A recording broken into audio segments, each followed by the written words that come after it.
우리 옆 사람들과 이렇게 함께 인사합니다. 주님의 이름으로 사랑하고 축복합니다. 주님의 이름으로 사랑하고 축복합니다. 저도 여러분들을 주님의 이름으로 사랑하고 축복합니다. 오늘도 변함없이 동영상으로 예배드리는 성산가족 여러분들을 주님의 이름으로 사랑하고 축복합니다. 한번 따라하겠습니다. 너희는 이 세대를 본받지 말고 오직 마음을 새롭게 함으로 변화를 받아 하나님의 선하시고 기뻐하시고 온전하신 뜻이 무엇이든지 분별하도록 하라. 할렐루야. 분별 없는 세상은 아수라장입니다. 분별하지 못하는 세상은 온통 어둠의 영들이 장악해서 생명을 앗아가고 많은 영혼들이 광야 가운데 산 가운데 들짐승들의 밥이 되어 죽어가고 있는 모습입니다. 이럴 때 하나님의 백성들이 하나님의 나라와 세상을 잘 분별해서 세상의 많은 사람들을 하나님의 백성으로 이끌어가는데 앞장서서 선도하는 역할을 감당하시기 바랍니다. 오늘 말씀을 받기 전에 먼저 어젯밤에 이태원에서 일어났던 그 할로윈데이 참사로 생명을 잃은 많은 젊은이들에게 애도를 표합니다. 오늘이 종교개혁주일입니다. 종교개혁주일 전날 밤에 이 땅에 언제부터인가 자리 잡고 있는 할로윈데이 귀신놀이잖아요. 이런 것들이 젊은 세대의 마음을, 생각을 사로잡아서 수많은 사람들이 모여서 사람이 사람을 밟아서 죽일 수밖에 없는 그런 상황이 만들어졌다는 것에 대해서 다시 한번 하나님의 종으로서, 목회자로서 회개하며 우리 하나님의 백성들도 회개해야 될 줄 믿습니다.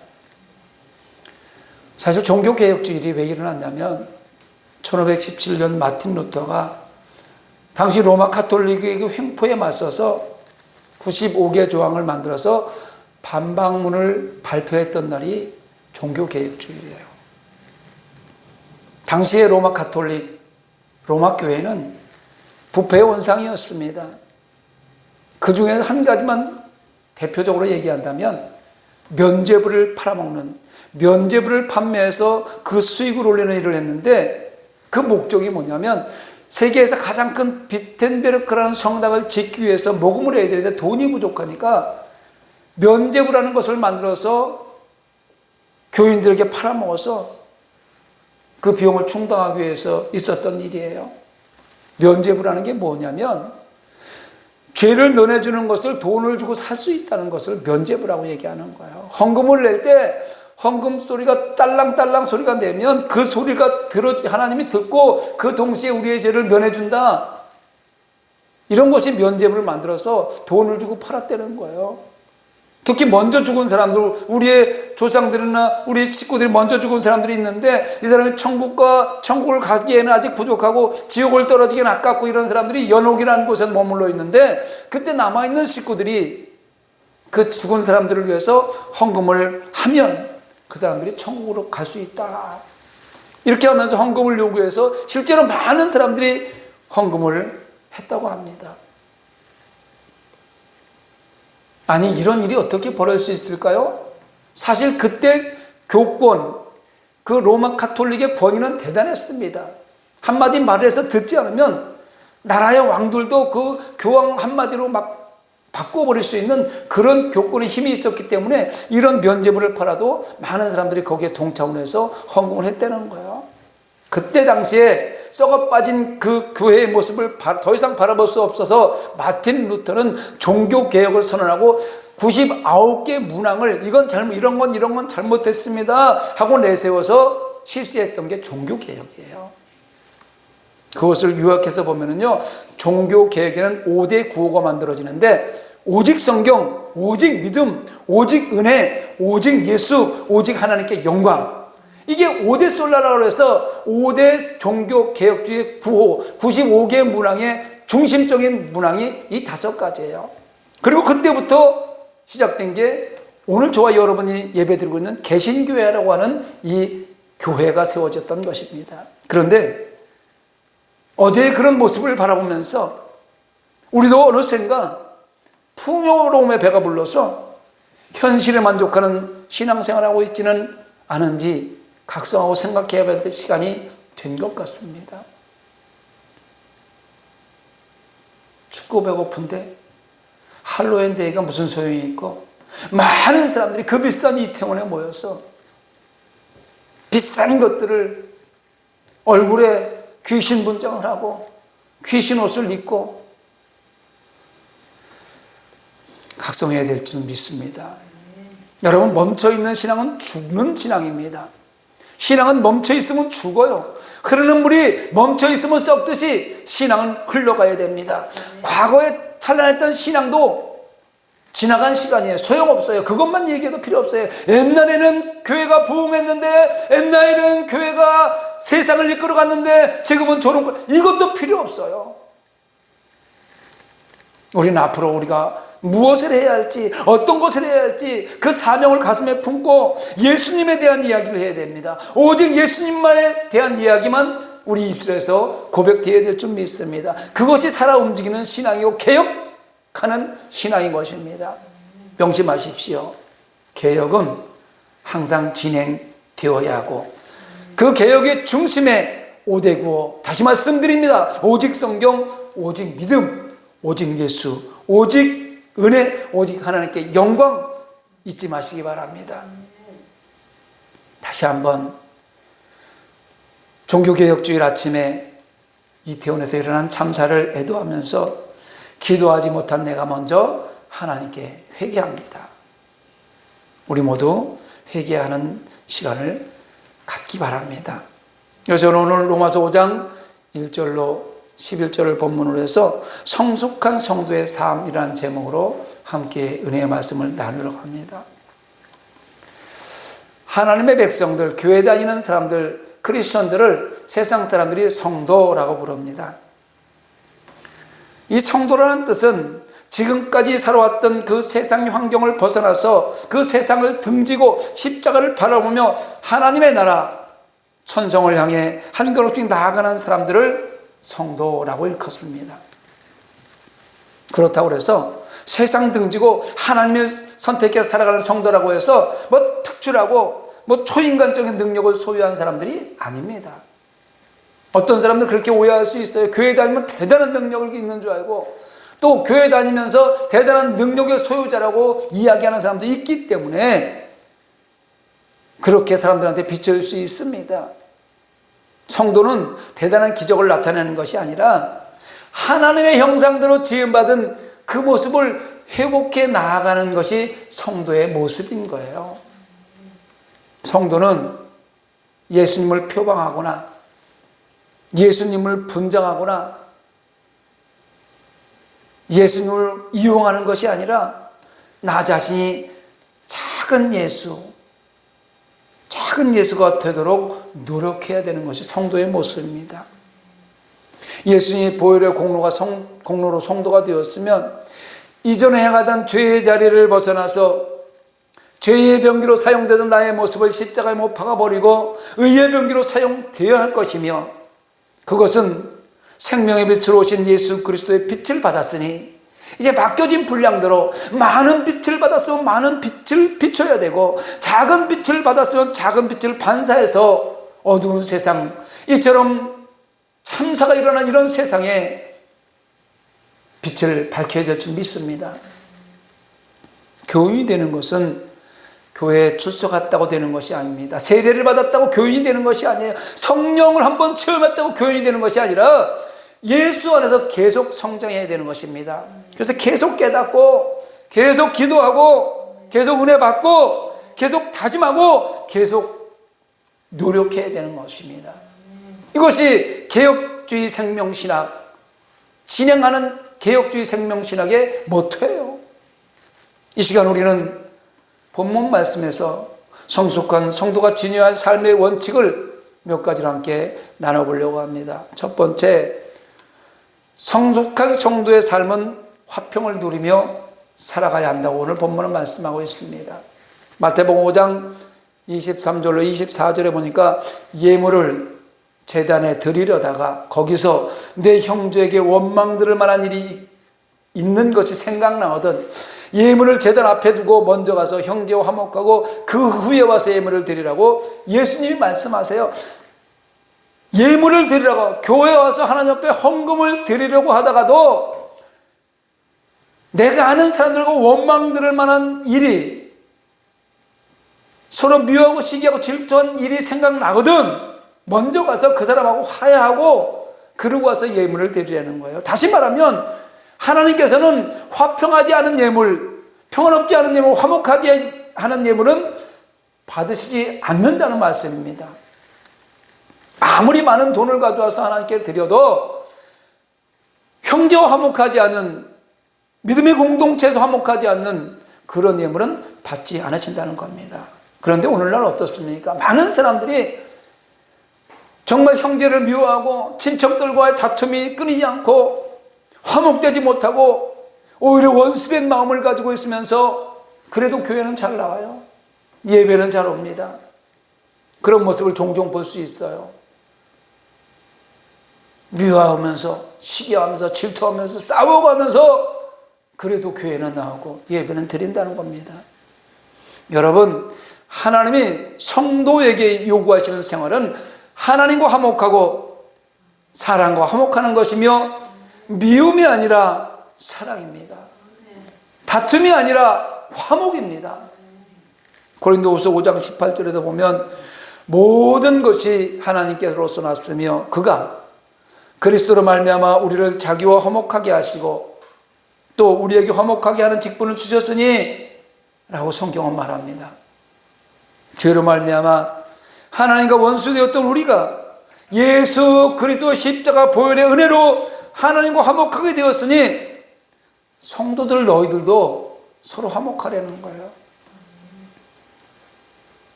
영원한 죄로 죽을 수밖에 없는 저와 여러분을 위해서 죄 없으신 예수 그리스도 십자가에 못 박아서 화목제물로 죽으시고 그 사건을 말미암아서 하나님과 단절되었던 하나님과 원수되었던 저와 여러분이 하나님과 화목하게 되었으니 그 은혜를 받았으니 값없이 받았으니 이제는 어떤 환경 속에서도 우리도 우리의 이웃과 우리의 친척과 우리 형제들과 화목하게 살아야 될 줄 믿습니다. 그런데요 예수 믿으면서도 화평하지 못하는 이유가 있어요. 화목을 누리지 못하는 이유가 있더라고요. 그 이유가 뭐냐면 죄를 전가하는 거예요. 죄를 전가하는 습성이 모든 문제가 상대편에 있다고 얘기하는 거예요. 내 눈에 들 뻔을 보지 못하고 상대편의 티까지도 밝혀보면서 내 모습을 바라보지 못하고 모든 문제의 발단이 상대에게 있다고 죄를 전가하는 겁니다. 다툼이나 미움의 원인을 깊이 살펴보면요 문제는 다른 사람에 있는 것이 아니라 나 자신에 있음을 발견할 수 있습니다. 가정의 불화로 이웃과의 불화의 문제로 공동체 동료들과의 다툼으로 찾아와서 상담하는 사람들의 대부분을 살펴보면 모든 문제를 상대에게 전가하는 거예요. 그 사람들이 와서 하는 공통된 이야기가 있습니다.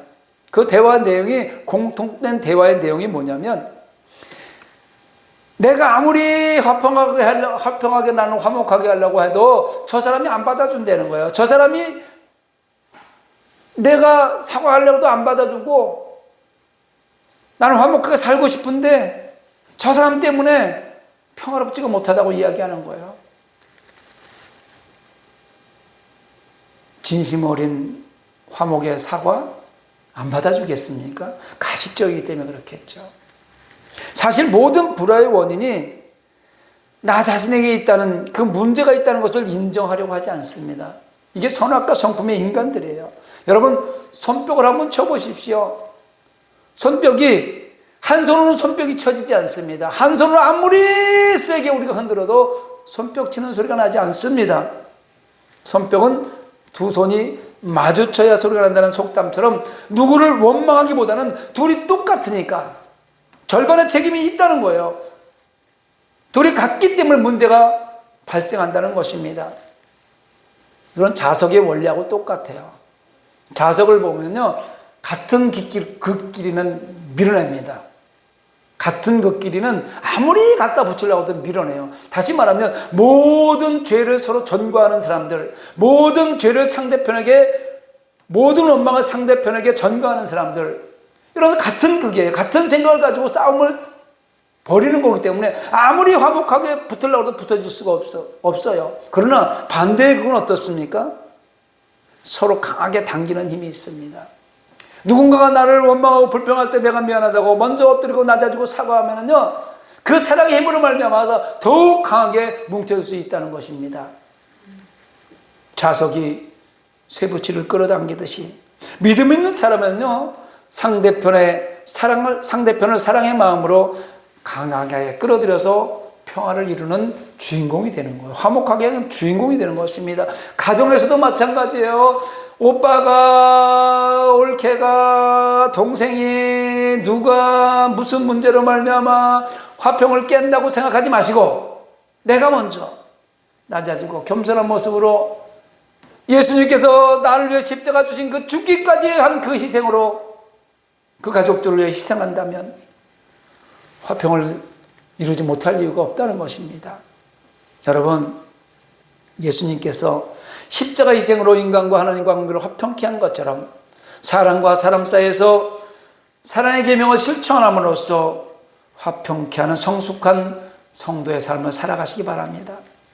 두 번째로, 성숙한 성도의 삶은 믿음을 지키며 살아가는 겁니다. 로마서 7장 24절 25절에 보니까 오라 나는 곤고한 사람이로다. 이 사망의 몸에서 누가 나를 건져내랴? 우리 주 예수 그리스도로 말미암아 하나님께 감사하리로다. 그런즉 내 자신이 마음으로 하나님의 법을 육신으로는 죄의 법을 섬기노라. 사도 바울이 고백한 겁니다. 믿음은 언제나 교묘한 마음에 생기는 거예요. 믿음이 사도 바울처럼 좋은 사람이 어디 있습니까? 그런데도 그 사도 바울이 날마다 세상 가운데 나가서 하루하루 살아가면서 오라 나는 곤고한 사람이로다. 날마다 이 사망 가운데 누가 나를 건져내랴. 그런데 우리 주 예수 그리스도의 보혈의 공로로 건짐을 받으니 하나님께 감사하다.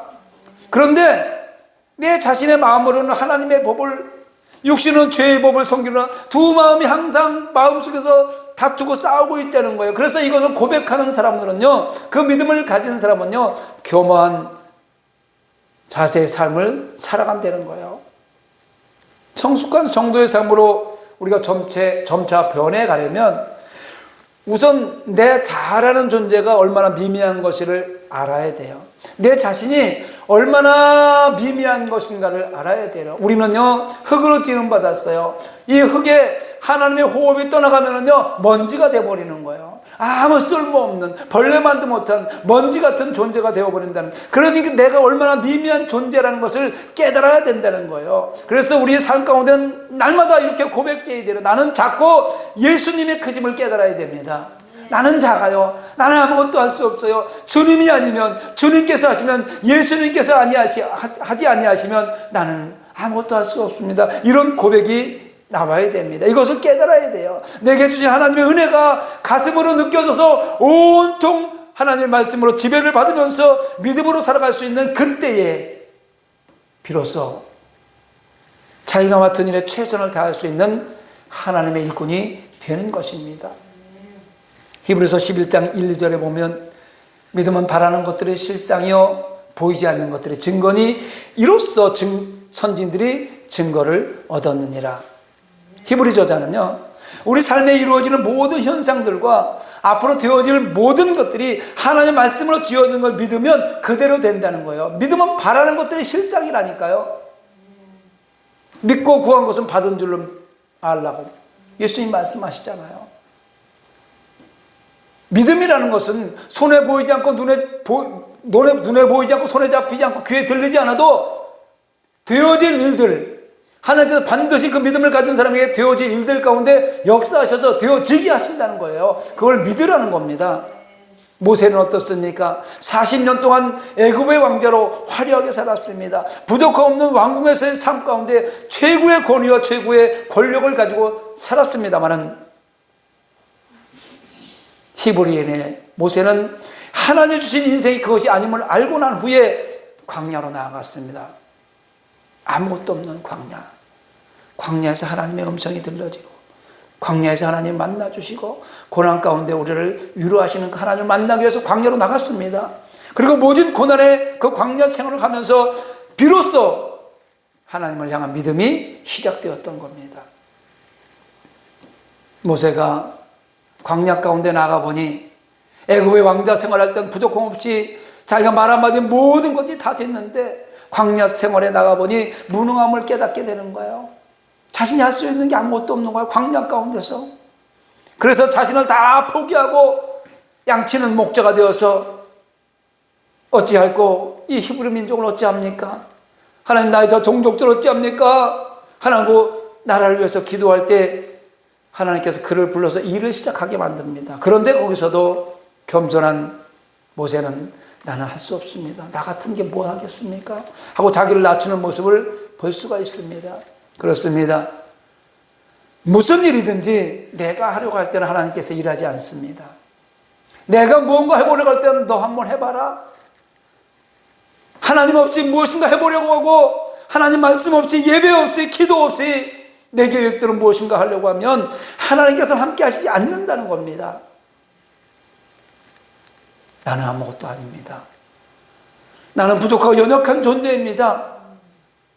이렇게 자기의 연약함을 인정하고 고백할 때에 하나님께서 크신 능력으로 우리와 함께해 주시는 것입니다. 히브리서 11장 6절에 보니까 믿음이 없이는 하나님을 기쁘시게 하지 못하나니 하나님께 나아가는 자는 그가 반드시 계신 것과 또한 그가 자기를 찾는 자들에게 상 주시는 이심을 믿어야 할지라고. 할렐루야. 여러분, 삶의 고비고비 가운데 힘들고 어려울지라도 자기를 부인하고 자기 십자가를 지고 믿음의 결국에 상 주시는 하나님을 굳게 믿고 그 믿음을 지켜 나가시기 바랍니다. 셋째로 성숙한 성도의 삶은 즐거움을 누리며 살아야 합니다. 세상에 귀신 놀이를 하면서도 즐겁다고 재밌다고 저렇게 노는데 성숙한 성도가 세상을 살아가면서 즐겁지 않으면 되겠습니까? 본문 11절에 보니까 그뿐 아니라 이제 우리로 화목하게 하신 우리 주 예수 그리스도로 말미암아 하나님 안에서 또한 즐거워하느니라. 사도 바울은 로마 교인들을 향해서 하나님으로부터 의롭다 인정받고 성숙한 성도는 예수 안에서 즐거워하라고 지금 표현하고 있는 거예요. 즐거워하다, 이 말은요 헬라어로 카우코메노이라고 합니다. 이 말이 무슨 뜻이냐면 자랑하다, 이런 뜻을 포함하고 있어요. 성숙한 성도의 즐거움은 자랑한 만큼의 즐거운 것이라는 거예요. 그 즐거움은 세상 가운데 나가서 자랑하려는 거예요. 뭐가 그렇게 즐거울까요? 하나님 예수 안에서 살아가는 것이 뭐가 그렇게 즐거울까요? 예수 그리스도를 구주로 영접하고 하나님의 자녀의 권세를 취하는 그 순간에 그리스도와 함께, 예수님과 함께 하나님의 나라를 유업으로 받았으니 그 받은 언약이 체결되었으니 얼마나 즐거워요. 이것 때문에 즐거운 거예요. 예수 믿는 그 순간에 너는 내 것이야, 내 아들이야, 너는 내 백성이야. 천국 백성으로, 언약 백성으로 도장이 찍혔어요. 그러니 얼마나 즐거운 겁니까? 우리가요 좋은 집을 사거나 좋은 차를 사면 친구들을 불러서 막 자랑하잖아요. 그런데 이런 세상의 것들의 자랑은 영원하지 못합니다. 차 사서 1년이 지나면 여기저기 기스나고 낡아지기 시작하고 차값도 떨어지고 값어치고 떨어지고, 집도 마찬가지예요. 좋은 집을 샀을 때 자랑하고 싶지만 점점 낡아져 10년, 20년 지나면 재건축해야 되고 낡아집니다. 그렇기 때문에 이런 세상의 기쁨은 영원하지 못해요. 유한한 거예요. 어느 순간에는 그거 역시 낡아지고 변해지고 값어치가 떨어질 수밖에 없다는 겁니다. 그러나 기억하십시오. 성숙한 성도가 누리는 기쁨과 즐거움은 영원한 것입니다. 변하지 않는 거예요.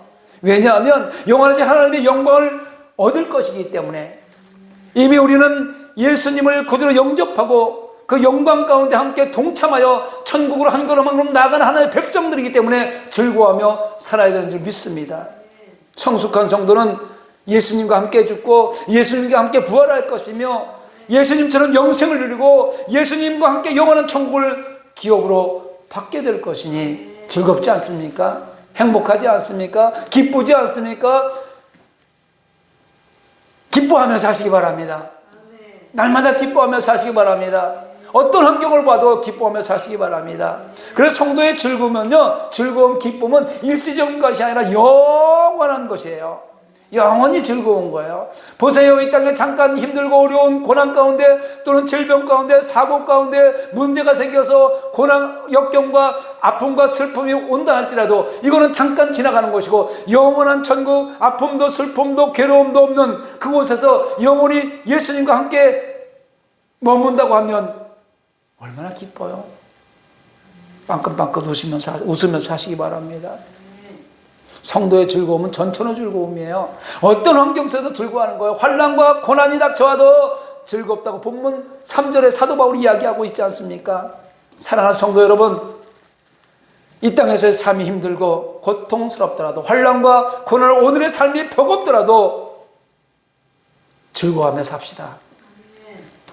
계시록 3장 11절에 보니까 이기는 그에게는 내가 내 보좌에 함께 하여 주기를 내가 이기고 아버지 보좌에 함께 앉은 것과 같이 하리라. 아멘. 이미 저와 여러분은요, 그리스도 십자가 은혜로 천국이 예약되었어요. 이긴 자가 되었단 말입니다. 이 즐거움으로 사단의 유혹을 물리치고 이겨나가시기 바랍니다. 사단은 오늘도 우리를 공격하기 위해서 우는 사자같이 덤벼들고 있지만 우리는 이미 천국을 유업으로 받았으니 그 즐거움으로, 그 기쁨으로 기도하면서 예배하면서 사단을 물리치며 살아가야 됩니다. 이 즐거움으로도요, 이 즐거움은 고난도 역경도 인내할 수 있는 겁니다. 극복해 나갈 수 있어요. 더 나아가서 내가 받은 하나님의 은혜를 이웃에게 간증해서 전도의 사명을 감당하여 하늘의 별과 같이 빛나는 면류관의 주인공이 되기를 부탁드립니다. 다시 한번 강조하며 말씀드립니다. 하나님께 의롭다움을 받은 성숙한 성도의 삶의 주인공이 되어서 이웃과 화평을 누리고 고난 속에도 믿음으로 인내하며 장차 받을 영원한 영광을 위하여 즐거워하면서 세상을 지배하며 다스리며 이끌어 나가시는 저와 여러분이 되기를 주님의 이름으로 축원합니다. 우리가 말씀을 생각하면서 함께 기도하며 나아가길 원합니다.